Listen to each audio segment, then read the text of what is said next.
सोमवार दिनांक 13 जानेवारी 2025 रोजी दुपारी 3 वाजता मरहूम रशीद खान यांच्या पुण्यतिथीनिमित्त व उम्मीद the hope top foundation Pune, R K. Education foundation यांच्या संयुक्त विद्यमाने समाजासाठी कार्य करणारे व समाजाच्या विकासासाठी समृद्ध समाज प्रगती, शैक्षणिक क्षेत्रात काम करणारे, क्रीडा क्षेत्रात विकास तसेच समृद्धी, हॉस्पिटल क्षेत्रात, मेडिकल क्षेत्रात कार्य करणारे समाजसेवकांचे सन्मान पुरस्कार देऊन गौरवण्यात आला आहे। हा सन्मान पुरस्कार सोहळा लेडी हलीमा शाळा कोंडवा येथे पार पडला। या कार्यक्रमात कोंडवा भागचे व नेहमी सतत समाजासाठी काम करणारे सुप्रसिद्ध समाजसेवकांना गौरवण्यात आला आहे। या सन्मान सोहळ्यात Ekta sports and social foundation Kondhwa पुणेचे संस्थापक अध्यक्ष मुजाहिद रायली सरांना व Ekta sports and social foundation Kondhwa पुणेचे कार्याध्यक्ष अफान भाई शेख यांना या समाजासाठी कामाची दखल घेऊन ट्रॉफी व पुष्पगुच्छ देऊन गौरवण्यात आला आहे। तसेच सबर फाउंडेशनचे अरबाज भाई शेख, समाजसेवक दिलावर भाई सय्यद, उपाध्यक्ष SDPF पुणे व समाजसेवक छबील भाई पटेल, उपाध्यक्ष राष्ट्रवादी काँग्रेस पार्टी शरद पवार पुणे व दारे अरकम शाळेचे काशिफ सर यांना गौरवण्यात आला आहे।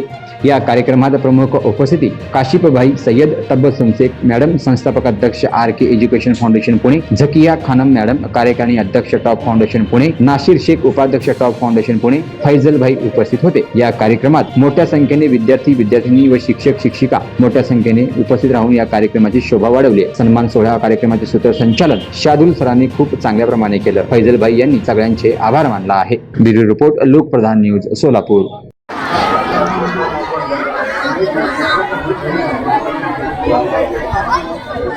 यहाँ पर आए हुए दूसरे मेहमान तकदीर सैयद सर, मैं आपको मंच पर आने की दावत देता हूं कि आप मंच पर आए और छोटा सा जो तोहफा है कबूल करें। तकदीर सर,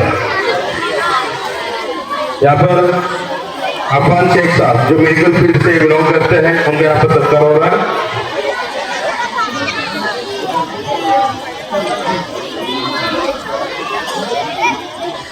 इसके बाद में